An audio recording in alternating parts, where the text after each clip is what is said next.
요한복음 12장 12절로 13절 말씀입니다.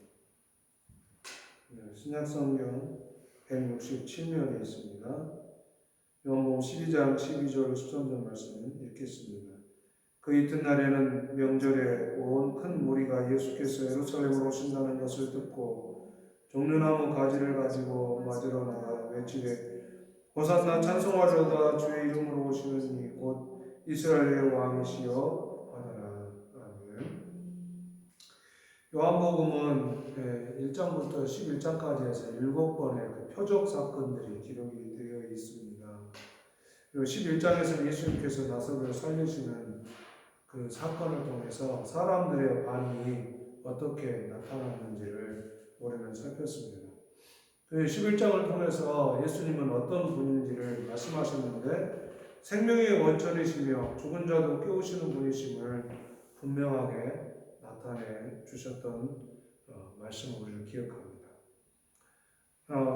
그럼에도 대제사장과 바리새인들은 예수님을 죽이려는 계획을 세웁니다. 한 사람이 희생시켜 대의를 이루겠다는 명분을 내세우지만 정작 자신들이 가지고 있는 기득권과 이치를 잃지 않으려는 속내를 가지고 있었던 것입니다. 예수님을 통해 사회의 동요와 메시아 운동이 일어나 로마의 심기를 불편하게 하여 자신들이 가진 것을 빼앗길까 염려하는 이들이 할 수 있는 것은 사람들을 선동해서 예수님을 죽이려는 것입니다. 세상은 아주 쉽게 자신들의 명분의 눈이 가려져 누구 하나 희생시키는 선택을 가볍게 여기는 그런 논리들을 내세우기 아주 쉽습니다. 이런 사회적 분위기는 2000년 전이나 지금이나 크게 다르지 않습니다. 그 말인즉슨 인간의 죄성이 큰 틀에서 바뀌거나 개선되거나 더 나은 어떤 상태로 발전하지 않고 여전히 죄 가운데 있는 인간의 지극한 단순한 모습을 말해주는 것이라고 할 수 있을 것입니다. 사람들은 어떤 누군가에게 쉽게 동요되고 요동치는 것을 우리는 쉽게 볼 수 있어요. 정말 아무것도 아닌 것에 쉽게 흥분하죠. 그리고 정말 흥분하며 정의와 공정을 내세워야 하는 곳에서는 눈 감고 관심을 끄는 일들이, 관심을 버려두는 일들이 얼마나 자주 일어나고 있는지를 우리는 이 땅을 살아가며 느끼는 것입니다. 세상의 변화와 발전은 계속되고 있습니다.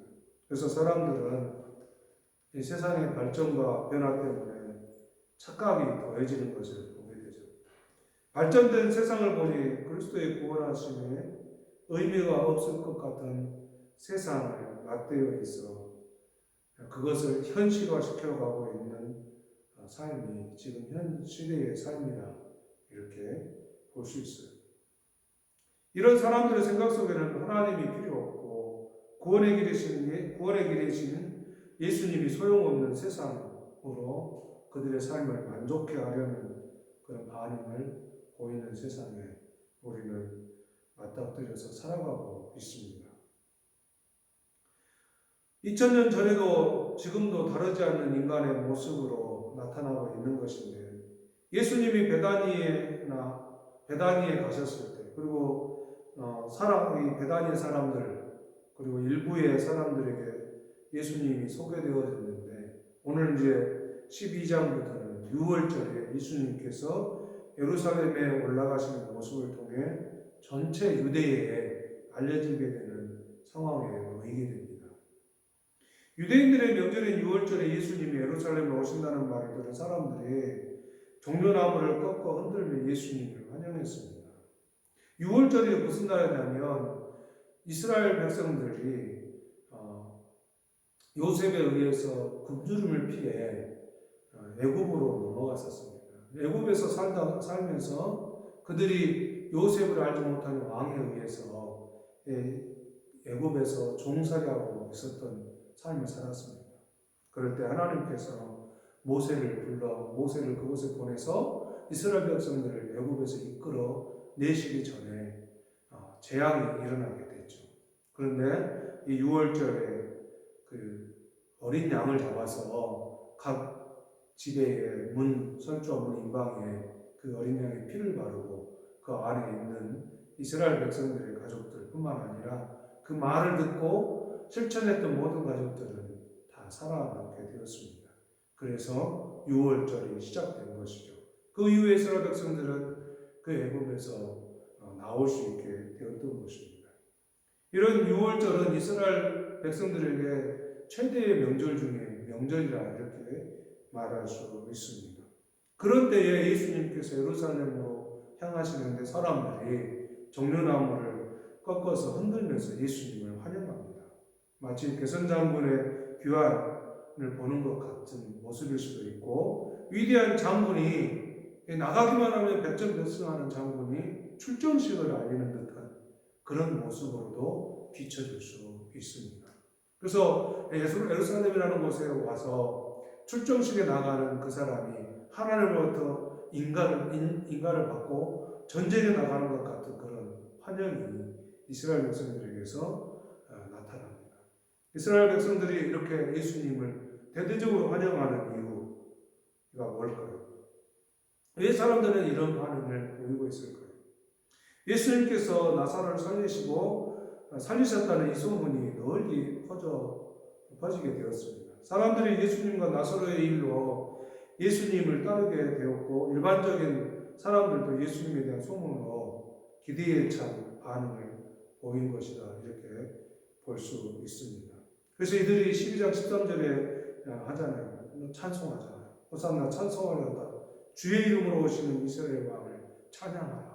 이렇게 이들은 그 예수님에 대해서 찬양하고 있는 모습을 보게 됩니다.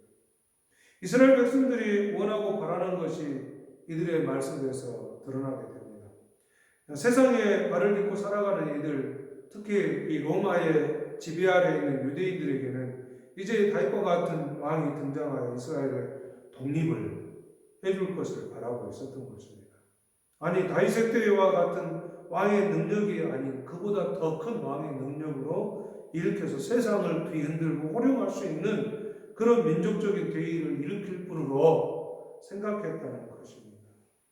그래서 그렇게 환영하고 환호했던 것이죠. 그들의 시대에 살았던, 그 이전 시대에 살았던 많은 사람들 가운데 죽은 자를 일으키고 눈먼 자를 보게 하는 그런 일을 이뤘던, 그런 표적을 나타냈던 사람은 없었기 때문에 그렇습니다. 그래서 이스라엘 백성들은 자신들이 바라는 나라의 모습을 회복할 분으로 여겼고, 이전에 다윗 때보다 더 크게 역사를 나타낼 나라를 기대하는 마음으로 예수님을 기대하고 환영하고 찬양하는 모습이 담겨져 있는 것이 오늘 본문의 말씀입니다. 그런데 예수님의 오심이 정말로 그들이 바라는 모습으로 가시는 것입니까? 예수님이 6월절에 예루살렘으로 향하신 궁극적인 목적은 무엇입니까? 예수님 자신이 6월절에 어린 양이 되셔서 친히 이스라엘 백성들의 애굽을 하나님께서 다 심판하실 때에, 장자들을 심판하실 때에 구원을 받을 수 있는 유일한 게 어린 양을 잡아 문설주와 문인방에 피를 바르는 것이었습니다. 친히 예수님께서는 이 땅에 오셔서 다 멸망과 죽음으로 향하는 이 땅의 백성들, 애굽에 붙들려 있는 이스라엘 백성이 아닌 사단의 죽음에 붙들려 있는 이 세상 사람들을 구원하시기 위해서 친히 죽음의 어린 양이 되셔서 이 땅에 오신 것입니다. 그래서 예수님은 나사로의 사건을 통해서 나사로가 죽었지만 나사로를 일으키고 다시 살게 하셨던 그 예수님이 친히 죽음을 향해서 가고 있는 것을 보여주고 있는 것입니다. 요한복음이 보고하는 것처럼 하늘의 밀이 땅에 떨어져 죽어야 많은 열매를 얻는 이치를 통해서 주님이 가시는 길이 생명의 길이다, 이렇게 말씀합니다. 12장 24절에 이렇게 기록해요. 내가 진실로 진실로 너희에게 이르노니 하나의 밀이 땅에 떨어져 죽지 아니하면 하나 그들에 있고 죽으면 많은 열매를 맺느니라. 예수님께서는 이 말씀을 통해서 우리에게 생명의 주님으로 생명의 길로 보이시고 나타내 주시러 오셨다는 것입니다. 예수님의 죽음이 죽음으로 끝나지 아니하고 그의 죽으심이 바로 많은 인류를 다시 살리시는 생명으로 이끄시는 그런 길로 가고 계신다. 이렇게 우리에게 말씀해주고 있는 것입니다. 영원한 생명으로 이끄시는 길을 제시하시는 분이 예수님이십니다. 요한복음 11장과 12장은 나사로의 사건을 통해 예수님의 생명의 길임을 나타내는 동시에 사람들의 반응으로 자신이 가야 할 길을 분명하게 말씀하고 있습니다. 사람들은 여전히 이런 말씀을 듣고도 변하지 않습니다. 다윗 때나 솔로몬만한 지혜가 이 땅에 존재하지 않는다고 할 만큼 지혜가 있었던 솔로몬 때나, 그리고 하나님의 사람들이라 평가받는 선지 시대에도, 그리고 사사 시대에도 하나님의 역사와 모든 상황이 주어져서 하나님의 역사로 이끌어 가시지만 그것을 경험했던 그 시대에도 그들은 하나님의 역사를 바르게 읽어내거나 행하는 백성이 아님을 우리는 분명히 알고 확인하는 것이 바로 성경입니다. 그런 인생을 긍휼히 여기시는 하나님께서 예수님을 통해 구원의 길을 확증하신 것입니다. 예수님과 함께 구원의 확증된 삶의 자리로 이끌리는 은혜가 있기를 원합니다. 세상의 변화와 발전으로 인한 사람들의 착각에서 우리는 벗어나야 합니다. 하나님이 어디에 있으며 구원의 주님은 다 무엇인가라는 조롱 섞여 있는 세상의 이런 모습들에서 우리는 벗어나야 합니다. 이런 유혹에서 우리는 벗어나야 합니다. 아담 이래의 인간의 삶의 자리에 흐르고 있는 죄의 모습은 아무리 세상이 발전해도 바뀌지 않습니다. 세상은 많이 발전했죠. 심지어 이제 앞으로는 사람들이 떠다니는 비행기처럼 택시를 타고 다닐 시대가 곧 다가올 것이라 생각이 들어집니다. 그 말은 그런 발전이 세상에 와도 죄의 흐름은 변하지 않고 죄의 모습은 더욱 악해져 가고 있는 것을 우리는 느끼고 있는 게 우리의 삶 아닙니까? 그 속에서 우리가 유일하게 소망하고 바라볼 수 있는 길을 제시하신 것이 바로 예수 그리스도입니다. 그 예수님을 믿고 예수님을 바라보며 이 세상에 그런 많은 발전이 주는 착각에 휘둘리지 마시고 예수님으로 인해 참된 생명의 삶을 살아가는 저와 여러분이 되기를 주의 이름으로 축복합니다. 기도하겠습니다. 사랑해 주님 감사합니다.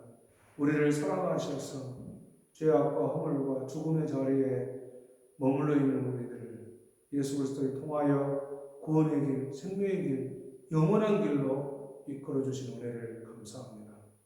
예수님 시대, 그 이전의 시대, 아담의 시대에도 지금 아담의 이후로 모든 인생들은 죄 아래 놓여 살아가고 있습니다. 그런데 착각하기를 세상이 너무 발전하다 보니 하나님이 또 예수님의 구원하심이 어디에 필요한가라는 조롱 섞인 말들로 우롱하는 일들이 있습니다. 하나님, 우리가 거기에 유혹되거나 빠지지 말게 하시고 한결같이 세상이 발전해도 인생에 뒤따라오는 이 죄악과 허물의 문제를 해결할 필요 없는 인생들에게 예수 그리스도를 통해 우리에게 구원의 길, 생명의 길, 영원한 길을 확증하여 주셔서 그 믿음 안에서 이 땅의 삶을 살게 하시고 참된 소망을 가지고 살아가는 저희들이 되게 하여 주옵소서. 예수님 이름으로 기도하옵나이다. 아멘.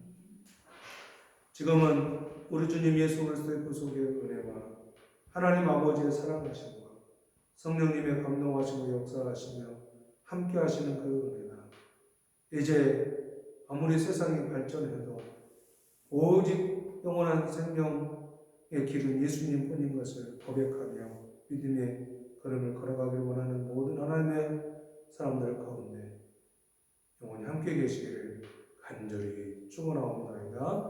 아멘.